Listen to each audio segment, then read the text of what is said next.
Thank you for standing by. My name is Liz, and I'll be your conference operator today. At this time, I'd like to welcome everyone to the Jack third quarter 2024 earnings webcast call. All lines have been placed on mute to prevent any background noise. After the speaker remarks, there will be a question-and-answer session. If you would like to ask a question during this time, simply press star followed by the number 1 on your telephone keypad. If you would like to withdraw your question, press star 1 again. Thank you. I would now like to turn the call over to Chris Brandon, Vice President of Investor Relations. Please go ahead. Thanks, Operator, and good afternoon, everyone. We appreciate you joining today's conference call, highlighting results from our third quarter 2024. With me today are Chief Executive Officer Darin Harris and our Chief Financial Officer Brian Scott. Following their prepared remarks, we will be happy to take questions from our covering sell-side analysts. Note that during both our discussion and Q&A, we may refer to certain non-GAAP items. Please refer to the non-GAAP reconciliations provided in the earnings release, which is available on our Investor Relations website at jackinthebox.com. We will also be making forward-looking statements based on current information and judgments that reflect management's outlook for the future. However, actual results may differ materially from these expectations because of business risks. We therefore consider the safe harbor statement in the earnings release and the cautionary statements in our most recent 10-K to be part of our discussion. Material risk factors, as well as information relating to company operations, are detailed in our most recent 10-K, 10-Q, and other public documents filed with the SEC and are available on our Investor Relations website.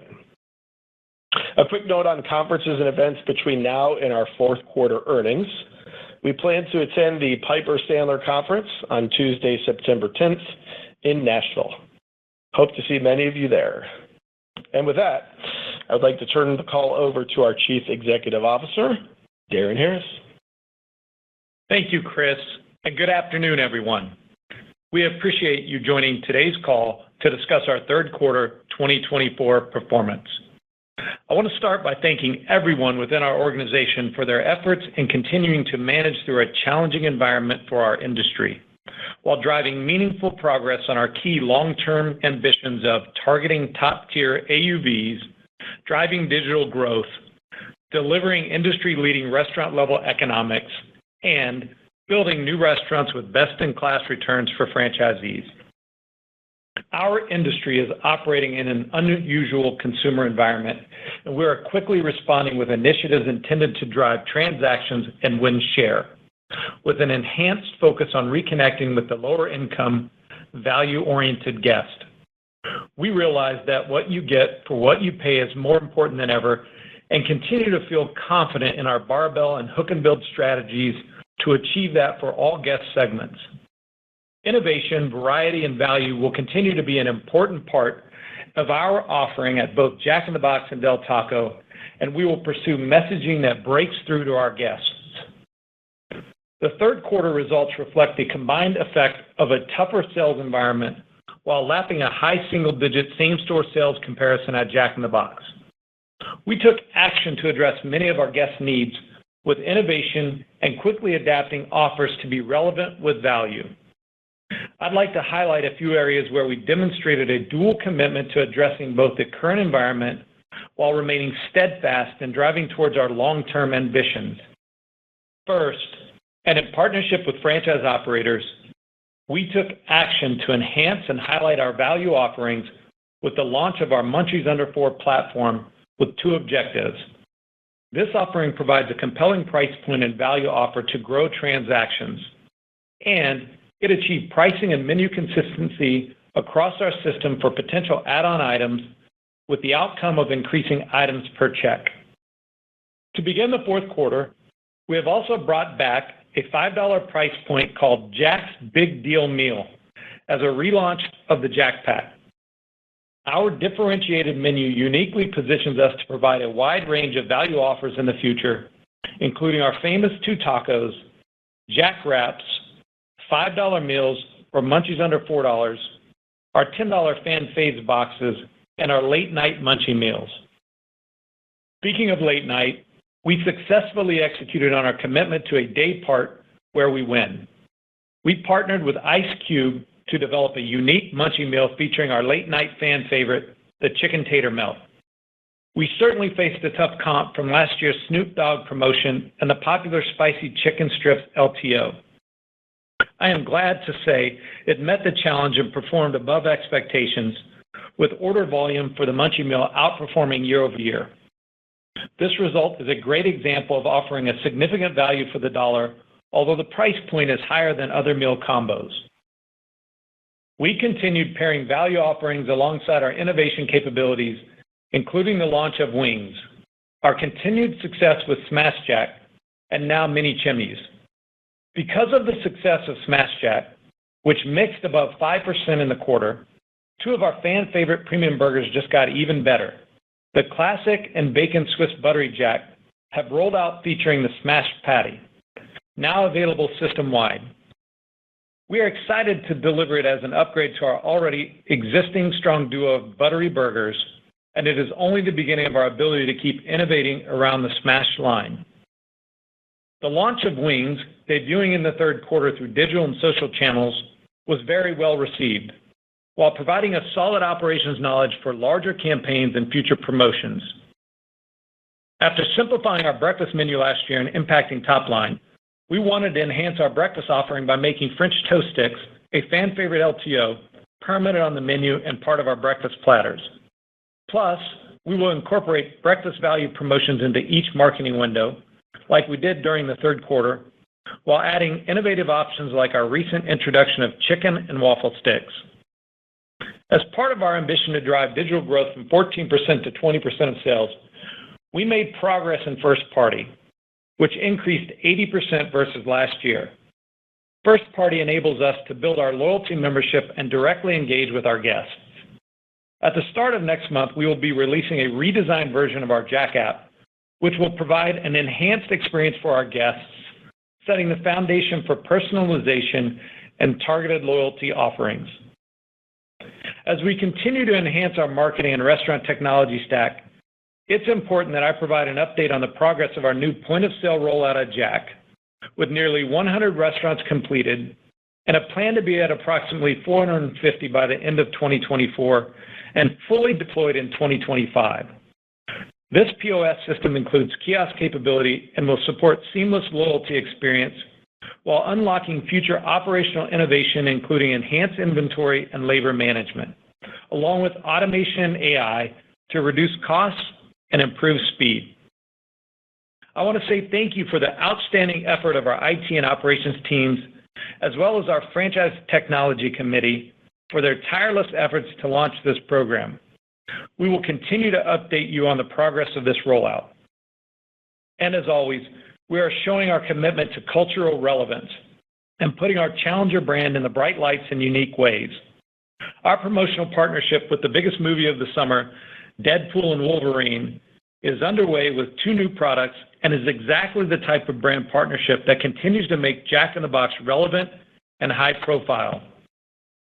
I'm encouraged by these areas of commitment and our improving momentum heading into the fourth quarter. With a high-profile partnership, continued innovation, emphasis on value and easing comparisons, our goal is to improve transactions and demonstrate sales growth led by strategic, fundamental approaches rather than short-term actions or temporary discounting. Turning to restaurant-level economics, our restaurant-level margin declined as expected this quarter with the increased California wages from AB 1228. Over time, we will regain this margin and more through improved sales and our ongoing equipment, technology, and financial fundamentals initiatives. We have a solid line of sight to these margin enhancement opportunities, which in Q3 included increased adoption for a new oil management process, hydro-rinse and labor tools, the addition of our second fryer automation test restaurant in Dallas, and our latest restaurant training programs focused on food and labor management that have the potential to drive meaningful cost savings.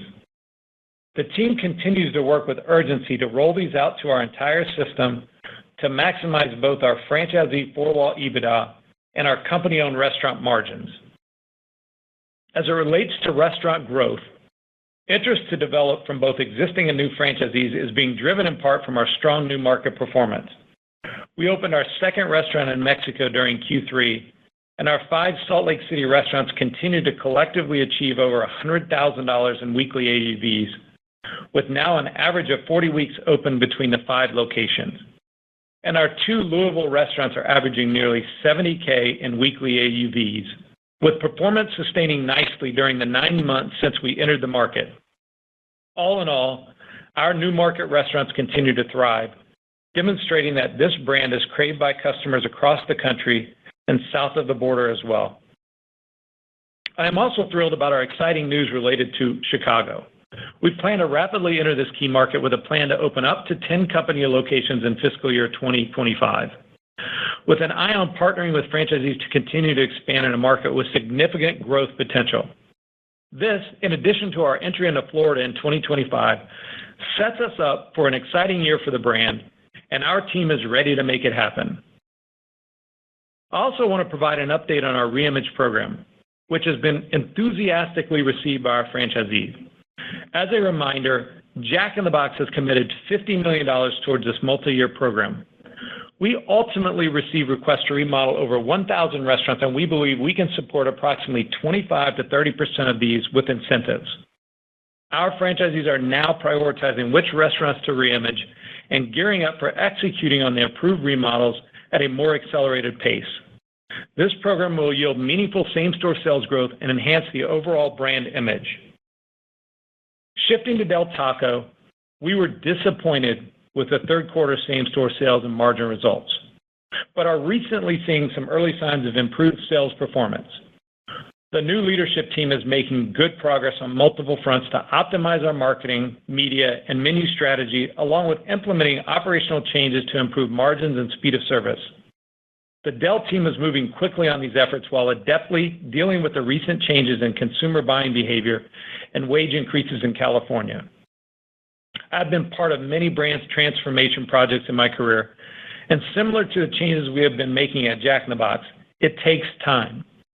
I'm confident that we have the right team in place, and I'm encouraged by their progress in executing a strategy to improve sales and profitability at a brand that stands for incredible quality and value. As an early example, we are encouraged by Del's new menu simplification test, which has received very favorable guest feedback and has shown increased sales, speed of service, and margins. We're expanding this test in Q4 to a few markets to validate the results and gain additional learnings, with a plan for a full system-wide rollout next year. Another example is Del's testing of kiosks, which are producing increased ticket and labor savings, and guest adoption has been even higher than expected. We will utilize the best practice knowledge we've gained at Del as we introduce kiosks to both brands. And Jack isn't the only brand demonstrating successful new openings. In fact, our most recent 3 Del Taco restaurant openings in Tallahassee and Port Orange, Florida, as well as Chesapeake, Virginia, each set new records for first-week sales. As we said at the time of the acquisition, development and new market entry are initiatives where both brands can combine resources, share best practices, and use similar, proven strategies from Jack's new market playbook to provide early performance momentum for our new Del restaurants. I look forward to updating you on Del Taco's strategy execution, notably top-line sales, RLM improvements, results of our menu simplification, as well as more new restaurant success stories as we take the brand into untapped territories.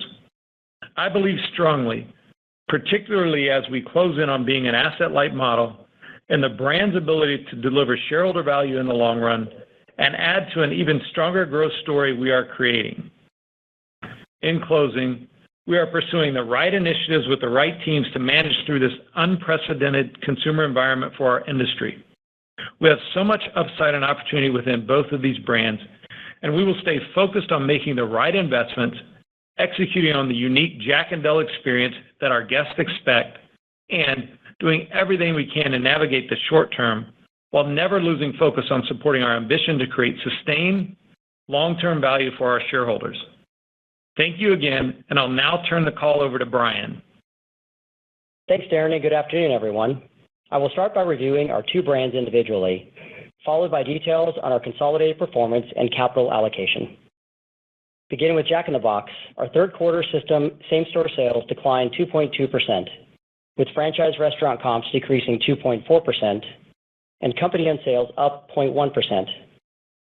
While price continues to be positive, both mix and transactions were negative, although transactions improved modestly from last quarter. As Darren mentioned, we continue to work on delivering the right mix of value, innovation, and compelling LTOs across our day parts to improve transactions and attachment rates. This was the first full quarter of operating under the increased minimum wage law in California, and we are proud of how our teams executed through this change using very strategic price increases to counter the higher labor costs. For example, for our Jack in the Box company-owned restaurants, which are predominantly in California, same-store sales performance was better than in all but one other market. I'll also note that Del Taco had a very similar result, with California being one of their top markets in the quarter. Regarding product categories, notable sales contributions came from chicken and burgers. Promotional windows, including wings and popcorn chicken, drove the increased chicken sales, with Smash Jack driving our burger category. Smash Jack continues to perform very well, even as consumers are more discriminating in their purchasing decisions, demonstrating a willingness to pay for a high-quality item. As Darren noted, we continue to deliberately drive increases on our own channels of mobile and web, which is essential in our efforts to increase active loyalty program membership and create personalized, targeted promotions to this high-value channel. And we are excited by the early signs from our kiosk tests at both brands, which will ultimately help drive higher average ticket via upsell. We will continue to make investments in technology and marketing as we work towards achieving our ambition of 20% of sales through digital channels. Turning to restaurant count, there were 3 Jack restaurant openings and 3 closures in the quarter. Year-to-date, Jack has opened 14 restaurants and is still expecting to open between 25 and 35 restaurants for the fiscal year. And we are heading into 2025 with a strong development pipeline and 2 exciting new market openings on the way. Jack's restaurant-level margin percentage decreased year-over-year by 80 basis points to 21%. This decrease was driven primarily by higher costs for labor, partially offset by lower food and packaging costs. Food and packaging costs declined 220 basis points from prior year to 29.2%, with a 0.5% commodity deflation. Labor costs were 32.4% of company-owned sales, reflecting a 200 basis points increase from prior year due to wage increases to comply with California's new minimum wage law. Franchise-level margin was $74.6 million, or 41.1% of franchise revenues, compared to $75.3 million, or 41.1% a year ago. The decrease in dollars was mainly driven by the sales decline and the resulting decrease of royalty and rent revenue. Turning now to Del Taco, system same-store sales declined 3.9%, with a franchise sales decline of 4.1% and a company-owned comp decrease of 3.5%. The lower sales was a result of a decline in transactions and an unfavorable mix, partially offset by price. As Darren noted earlier, transactions have been impacted by both external and internal factors, and we are executing several initiatives to reignite traffic for the brand. Del Taco restaurant-level margin was 13.4%, down 400 basis points from the prior year. The decrease is due mainly to increased costs for labor and utilities, partially offset by favorable commodity cost trends relative to price increases. Food and packaging as a percentage of sales decreased 210 basis points to 25.6%, with modest commodity inflation of 0.2%.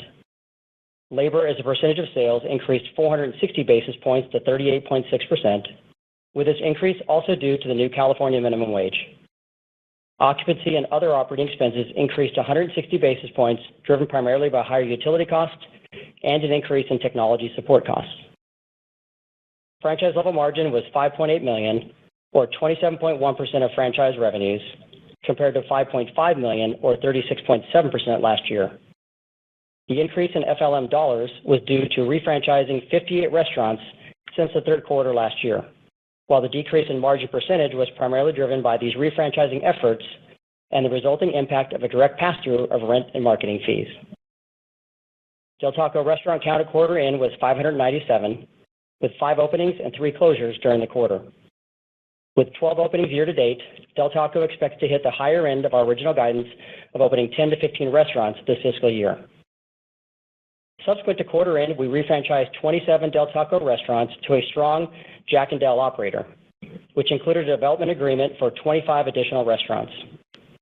With this transaction, we have refranchised 40 restaurants this year, and Del Taco is now over 75% franchise-owned. We also have a 7-restaurant deal expected to close this quarter with continued strong buyer interest. Moving now to our consolidated results, SG&A for the third quarter was $29.6 million, or 8% of revenues, as compared to $39.6 million, or 10% a year ago. The decline was due primarily to a favorable workers' compensation and general liability reserve adjustment, lower incentive-based compensation, and gains on the cash surrender value of our company-owned life insurance policies. Excluding the net COLI gains along with company-owned marketing expenses, G&A was $24.5 million, or 2% of total system-wide sales. Consolidated adjusted EBITDA was $78.9 million, down from $81.6 million in the prior year, due primarily to the impacts from Del Taco refranchising and a decrease in sales, partially offset by the lower G&A. During the quarter, the company recorded a non-cash goodwill impairment of $162.6 million for the Del Taco reporting unit. This charge resulted from the lower current performance and other assumption updates impacting our long-term forecast and related cash flows. Despite this forecast reset, we continue to see significant opportunity to grow this brand through market expansion and sales and margin increases. Due to the non-cash goodwill charge in the quarter, we reported a consolidated GAAP diluted loss per share of $6.26 compared to earnings per share of $1.41 in the prior year. Operating earnings per share, which includes adjustments for certain items, was $1.65 for the quarter versus $1.45 in the prior year. The effective tax rate for the third quarter was a negative 0.1% compared to positive 32.6% for the same quarter a year ago. The effective tax rate for these periods were impacted by the impairment of non-deductible goodwill recorded this year and the disposal of non-deductible goodwill in conjunction with refranchising transactions last year. The adjusted tax rate used to calculate operating EPS this quarter was 26.2%. Cash flows from operations for the quarter were $45.3 million. On the investing front, our capital expenditures were $24.7 million for the quarter and included investments in our technology and digital initiatives, as well as development of new company restaurants and remodeling existing restaurants. During the quarter, we repurchased 272,000 shares of our common stock for $15 million. And on August 2nd, our board of directors declared a cash dividend of 44 cents per share to be paid on September 19th. As of quarter end, we had available borrowing capacity of $175 million under our variable funding notes and credit facility. Our total debt outstanding at quarter end was $1.7 billion, and our net debt to adjusted EBITDA leverage ratio was 5.2 times. Lastly, I would like to provide certain updates to our guidance for the current fiscal year. Based on our year-to-date performance and expectations for the fourth quarter, we are now anticipating full-year adjusted EBITDA of $320 to $325 million and operating EPS of $6.10 to $6.25. Consolidated SG&A, excluding COLI gains and losses, is expected to be approximately $160 million. For our Jack in the Box segment, we are expecting fiscal year same-store sales of approximately minus 1% and a company-owned restaurant-level margin of approximately 22%. And for Del Taco, we are anticipating same-store sales of approximately minus 1.5% and a restaurant-level margin of approximately 14%. Before we take any questions, I want to take a moment to thank all of our restaurant and corporate team members, along with our franchise partners across both brands, for bringing their A-game every day on behalf of our guests and each other. Thanks again for your time this afternoon. Operator, please feel free to open up the line for Q&A. At this time, I would like to remind everyone, in order to ask a question, press star, then the number 1 on your telephone keypad. We will pause for just a moment to compile the Q&A roster.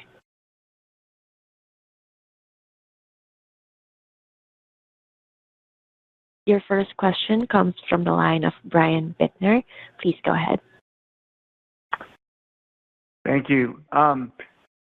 Darren, you announced you're entering the Chicago market with a bang in 2025, 10 company-owned units, including utilizing conversions.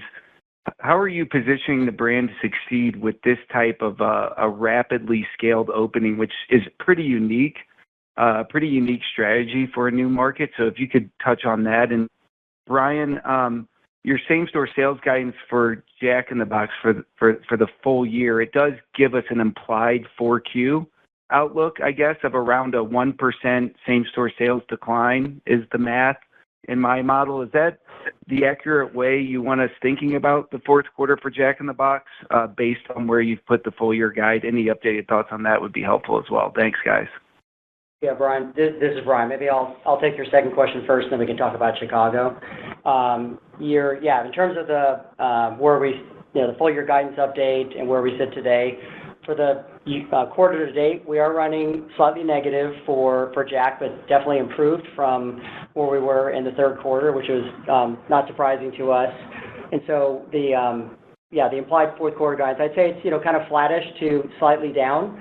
We do think there's some opportunity for the remainder of the quarter to improve from where we are today with some easier comps and then some carry through of some of the activities we had during the summer months here. But you're right in the right ballpark there. So I'll take the second part of the question.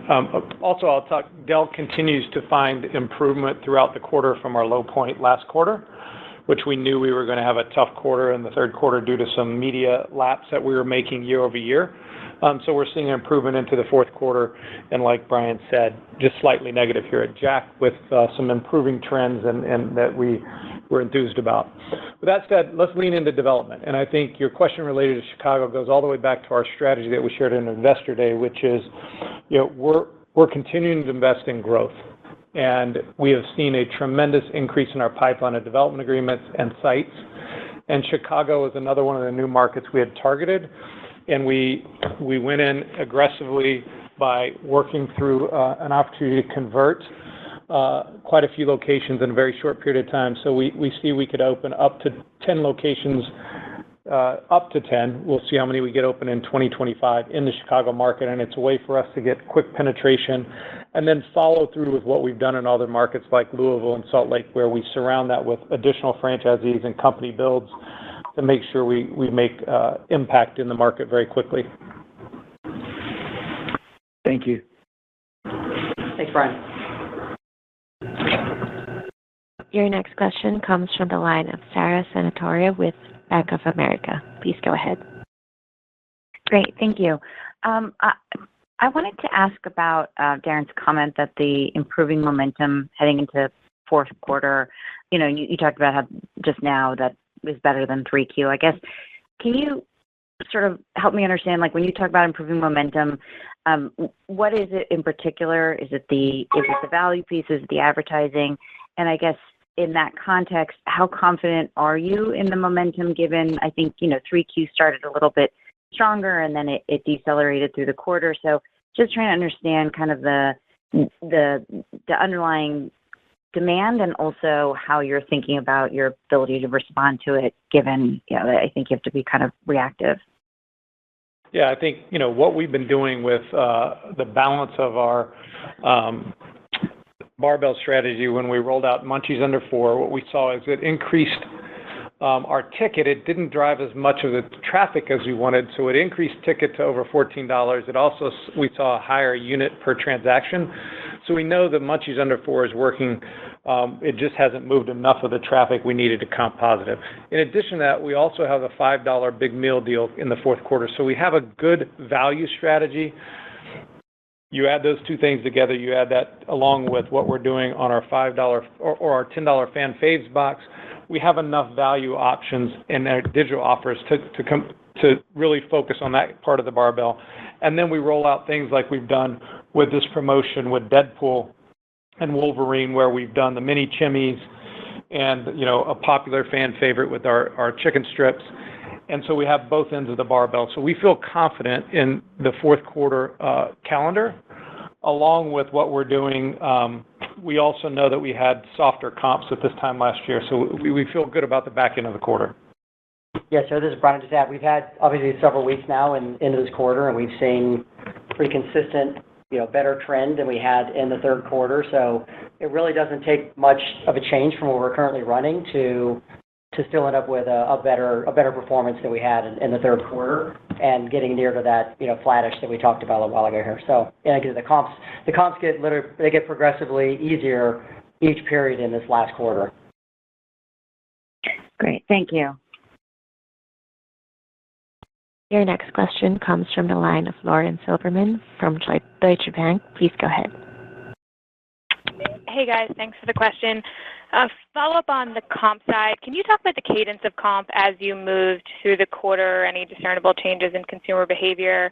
And then a big peer of yours launched a $5 meal deal in July. Did you see any impact on your trends from that? Sounds like perhaps not, but just trying to think about breaking through the noise as the industry presumably gets more aggressive. Yeah, I don't think that we saw, a major impact related to, just one competitor. I think it's all of the competitors combined trying to shout value is tougher to break through. But overall, nothing that I would say is demonstrable that we've seen, a dramatic change as a result of any of the competitive pressure. It's more overall the competitive pressure on the consumer is what we're feeling in the lower income guest. And then, Brian, you want to take the question? As it relates to the comps, I don't think there was anything significant to point out in terms of the comps. They were a little bit tougher in the second half of the third quarter, but we were relatively consistent. We had a little bit weaker in the very last part of the quarter, but then we kind of expected that just from what we were lapping, and then we turned as we were exiting the third quarter into the fourth quarter into this trend that we've talked about more recently. Thank you. Your next question comes from the line of Jon Tower with Citi. Please go ahead. Great, thanks. Maybe just a quick clarification and then a question. The clarification, I know you talked about gross units for the year at Jack in the Box that's sustaining at the same level you had previously to, but are you still anticipating net unit growth this year and perhaps what you think for next year? And then I can, ask my question after. Yeah, we definitely are continuing to believe that we will come in within our guide and also be net unit positive. So we feel good about the numbers we put in from a development standpoint, as we've talked about, both at Del and Jack. Del, I think, will be closer to our high end of our guide on gross openings. And then also we feel good about, net openings together on both brands. Yes. Okay. And then just on the value side, you Darren, had highlighted earlier in the call, just I think the $5 price point, the Jack's Big Deal LTO, and then I think you talked about relaunching Jack Pack, and then a few different others. You got the $4 Munchie platform and the famous 2 tacos, Jack Wraps. And I guess my broad question is, does this get a little too confusing for consumers? I mean, you've got a lot of different platforms, different price points, and what have you guys picked up that suggests that that's what should work with consumers rather than, sticking with a $5 price point for a year or whatever it might be? Yeah, I think the key differentiation for us is LTO value versus everyday value. And so think of Munchies Under $4 as everyday value.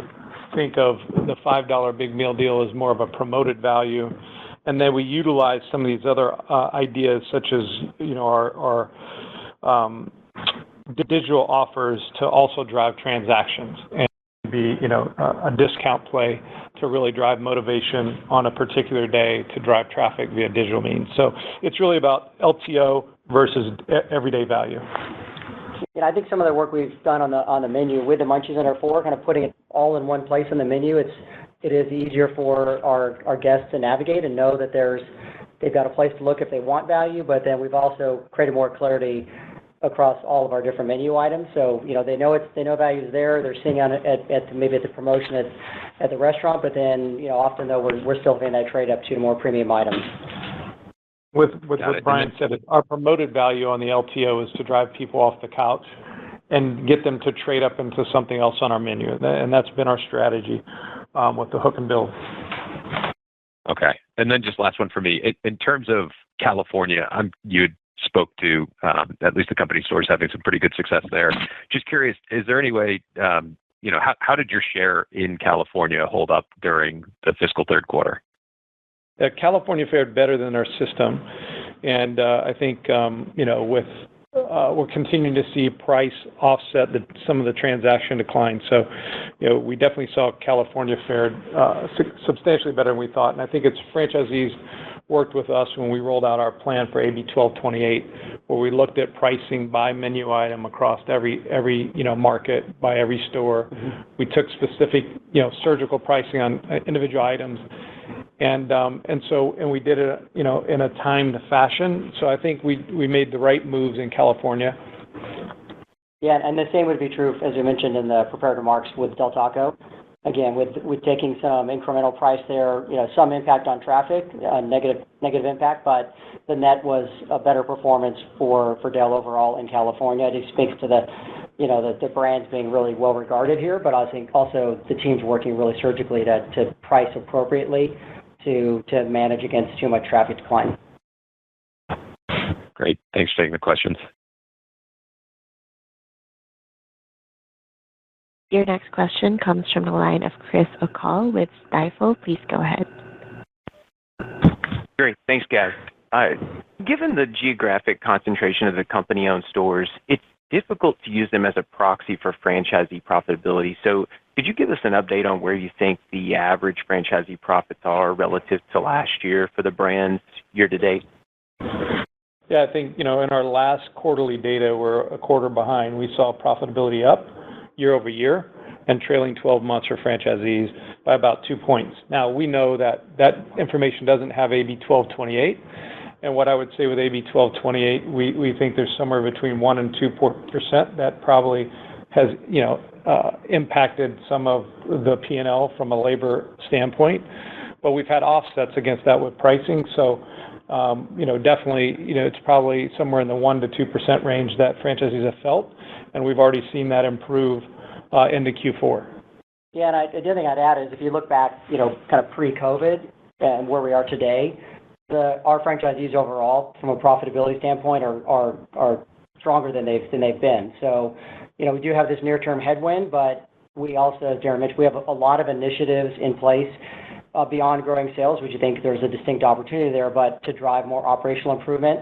The POS is a kind of starting point of that. We'll be able to now offer a kiosk with our new point-of-sale system, and then other initiatives we have around technology to drive improved labor management, inventory management, and more automation in the restaurant. We talked before about the opportunity to gain margin there. Those are all very good opportunities. Many of them are in flight right now, and so again, as we see our sales stabilize and implement more of those, our franchisees are in a really good place now, we think, and they're very optimistic about what they've got ahead of them as well.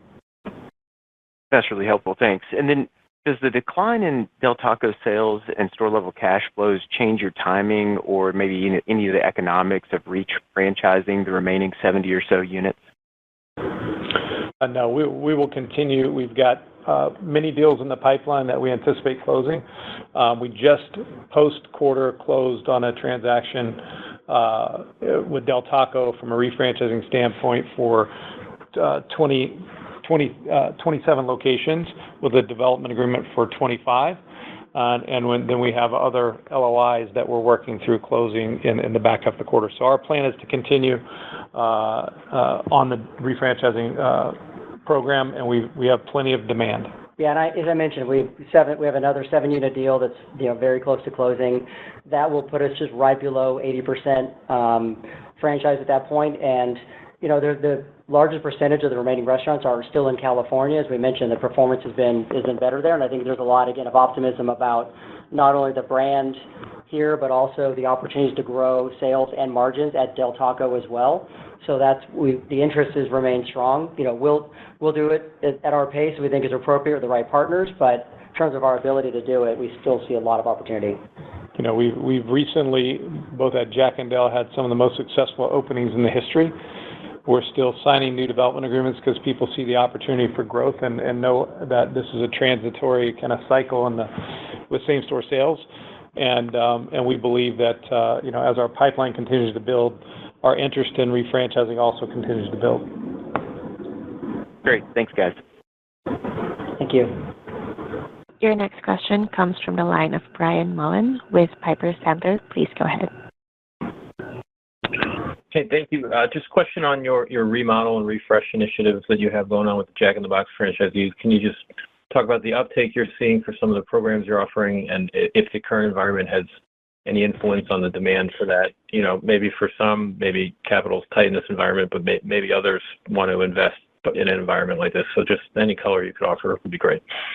Yeah, so when we rolled out the industrial, that was our industrial remodel program a year and a half or so ago.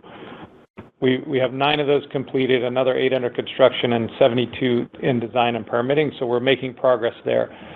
Once we rolled out the Crave, we saw a very high demand from the system to say we want the craved image, and we're excited about that and the performance we're seeing, and so we sent it back out to the system and their ability to nominate for reimages, and we saw over 600 forms submitted for desire to reimage and refresh their restaurants.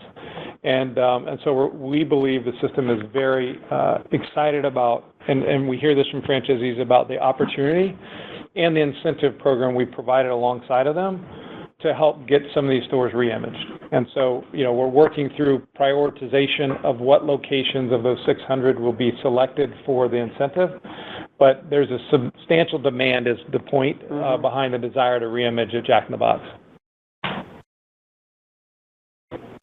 And in the industrial image reimages, we're seeing a lift of anywhere, 15 to 16% of sales on the reimages that have been completed of the industrial image over the last, 2 or 3 years. Your next question comes from the line of Alex Michael with Jefferies. Please go ahead. All right, thanks for the question. Wanted to ask on the Jack new market performance, and curious if you could offer a few more highlights, kind of what you've seen now that you've had these new markets open, some of them, in the ground 6-12 months, but kind of what you're learning in terms of how to effectively drive the sustained frequency and the excitement, and then operationally drive speed and throughput execution. Just any other dynamics you're seeing there that help inform the playbook. Yeah, and I think the last statement on the playbook is what's been working. We rolled out our new market playbook. It involved everything from how do we select real estate, how do we develop a market alongside of franchisees, what image we go in with, how do we start to create demand prior to entering our awareness-driving campaigns, and then post-opening, how do we roll out, our current menu without LTOs, then implement a digital strategy later on. And all of the tools right now are working, and we're seeing that, and then replicating at Del Taco, and I say that Salt Lake City now, we've got 40 weeks of, average opening for the 5 locations that are there. We're averaging over 100K, right at 100K right now. So tremendous success. We have 6 additional locations opening in 2020 by calendar 2024, and then 17 total we see throughout 2025. So we're excited about what's happening in Salt Lake City, or at least we have that many sites in process. Whether they'll all get open in the calendar year, we're still working through that. Louisville, we have 8 total by 2025 that should be opened, and the 2 current locations, 9 months in the market, are averaging between $60,000 and $70,000. And then Mexico has 2 locations open and is performing well. So we continue to see performance in all the new markets. We're signing development agreements. We've now signed 18 new franchisees at Jack in the Box for 156 restaurant commitments. So they're seeing the performance and the desire to get into the market. It's led to Florida having 31 agreements or commitments to build locations. Chicago, as we mentioned, we're going into Chicago. So we feel good about the new market playbook and that it's working because the sales are sustaining themselves over time. As I mentioned, Del has now started to follow the same process. We're signing more franchise agreements for Del as well, more sites in process than we've ever had. Our last 3 openings, and when you combine the 2 Florida locations in Virginia, set first week records. And so, clearly we need some more time with those locations because they are recent openings. But what our early indications are, the playbook is working, the teams are excited, we're attracting, outside capital from new franchisees. So we feel really good about what we're building from a growth standpoint at Jack. And we'll get through kind of this, same store sales environment, the consumer environment, with all the other things we're doing to drive the business. Your next question comes from the line of Andrew Charles with TD Cowen. Please go ahead. Great, thank you. I want to take the flip side of the California outperformance. Where for both the brands are you seeing the underperformance? Is this in any of the new markets, or perhaps not, just given that they're not yet in the comp base?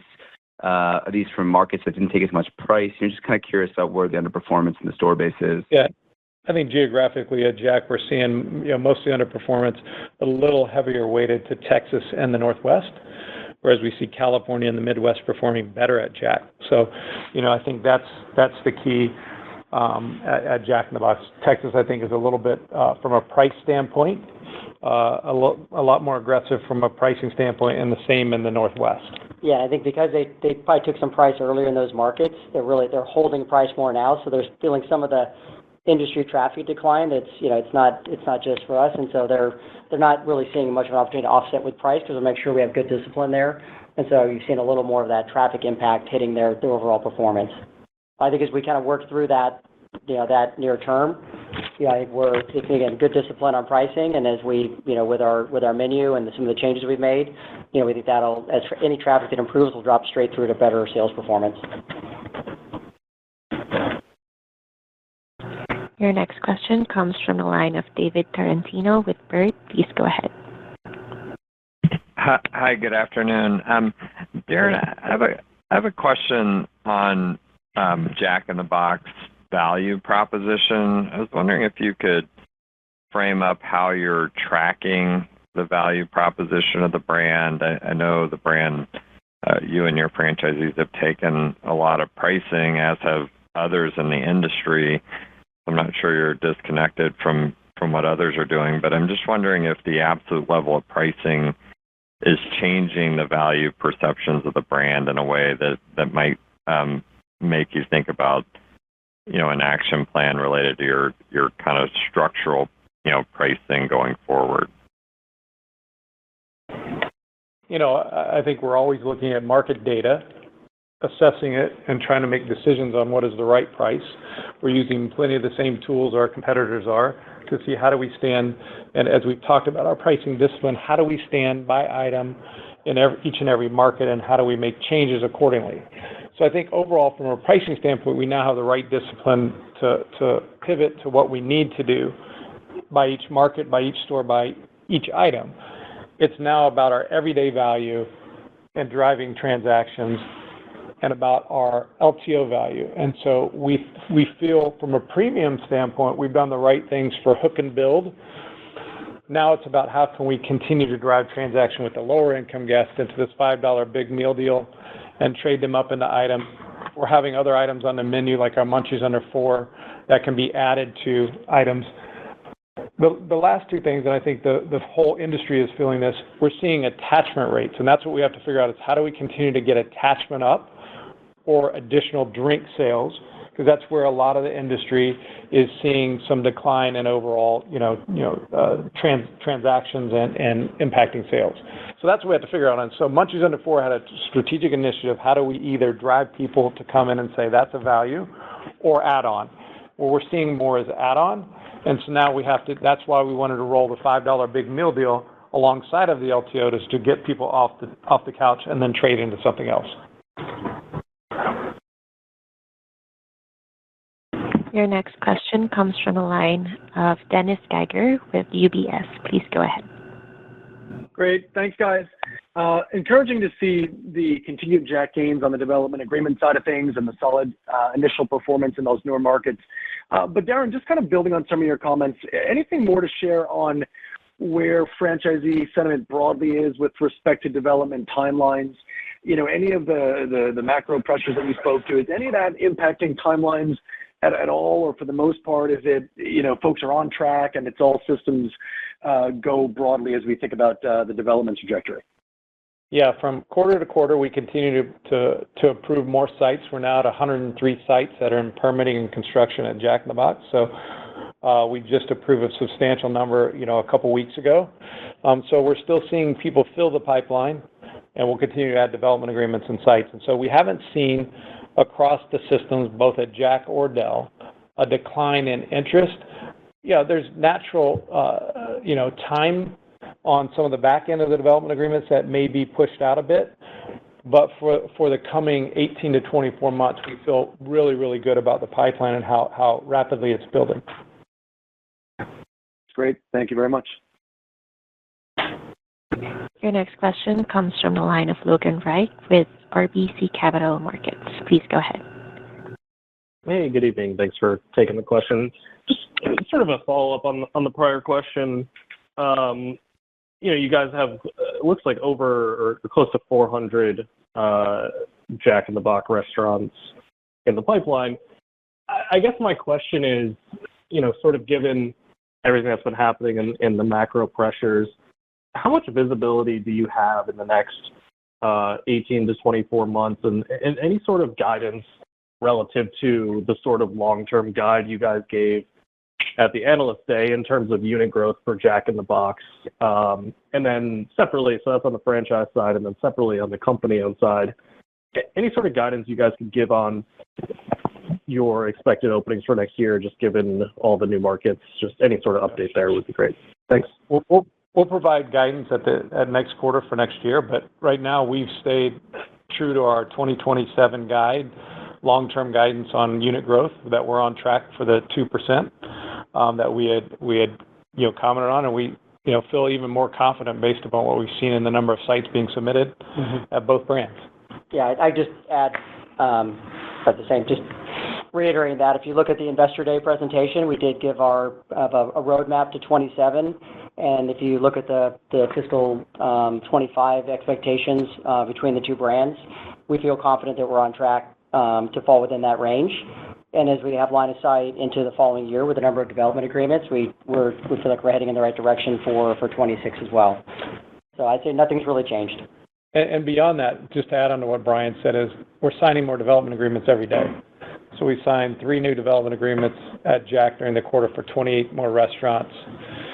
Del Taco, we signed 1 for 3 restaurants, but post the quarter, we've signed, I think 4 for 33 more. So we continue to add development agreements, which builds the top of the funnel, which then has our team focused on then how do we get sites in process and then eventually get these locations open. And so, the key here is how do we continue to drive leads, sites, and into the process so we can eventually get these restaurants open. Your next question comes from the line of Nick Setyan with Wedbush Securities. Please go ahead. Thank you. I think earlier in the year and even going into this year, there were some conversations around, a more wholesale approach to value at Jack in the Box, potentially taking some learnings from Del Taco, et cetera. Where do you think you are now? Do you think that maybe the menu today is appropriate, or do you think there's some, more sort of holistic, permanent change coming in the near future? I think we're always trying to innovate and look for different ways to be, drive both sales and profitability at the restaurant level. So at both brands, we have a menu simplification test in process, and that involves everything from design to, what are the right items to have on the menu, how they're placed, how they're combined with other items. And we're getting really good guest feedback. We've seen, at Del in our early reads of our menu test, we're seeing both sales and margin improvement, and speed is significantly improved. So, it's pointing in the right direction for us. Jack is still early in the process, but we now have it.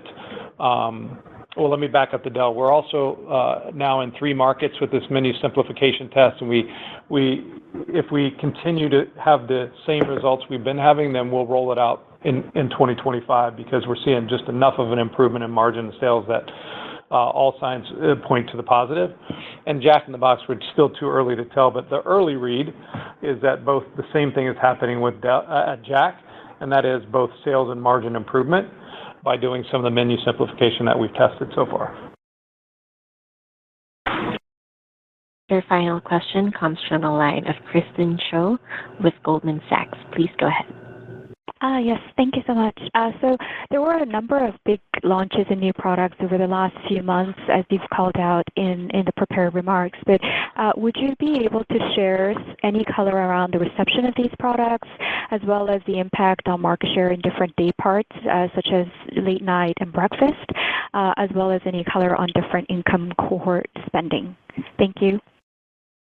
So we definitely saw a good movement. Our Smash Jack burger platform continues to do well, mixes at over 5% of sales, and is adding incremental margin. So it's really performing well. It gives us the opportunity to use it as a platform to innovate around into other items, and so we intend to do that in the next year. So we'll go on the offense with our Smash Jack burger that is getting just rave reviews from our consumers. The late night cube meal actually sold more volume than our Snoop meal last year because it was lower. So from a tier standpoint, we had positive transactions at late night of plus 13.6%. So some of these tools are working that we've rolled out. It's really the lower income cohort that we haven't driven enough of to offset the positive things we're doing, or to balance the positive things we're doing. So the wings drove material check increases of over, where our check with wings had over $20, and we're going to run it again in the near future because it performed so well. It wasn't enough to drive us to the positive territory because of the low income cohort or our breakfast, but these things that we're doing are the right things to actually move momentum. From a breakfast standpoint, we'll go permanent on our French toast sticks. And then we're also now rolling over, this quarter, Q4, I think this week is the first week where we will roll over the items that we eliminated from the breakfast menu, and I think that had about a 170 basis point impact on Q3 on same-store sales. And so going forward, we will feature a breakfast item in all marketing windows. And then we'll continue to look for what is everyday value at breakfast. So those are the big rocks. But overall, we felt that the initiatives that we had were resonating. It's more now about how do we continue to drive value in a way that the lower income cohort will continue to visit us more frequently.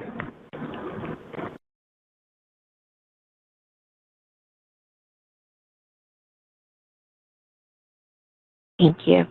And thank you. And ladies and gentlemen, that concludes today's call. Thank you all for joining. You may now disconnect.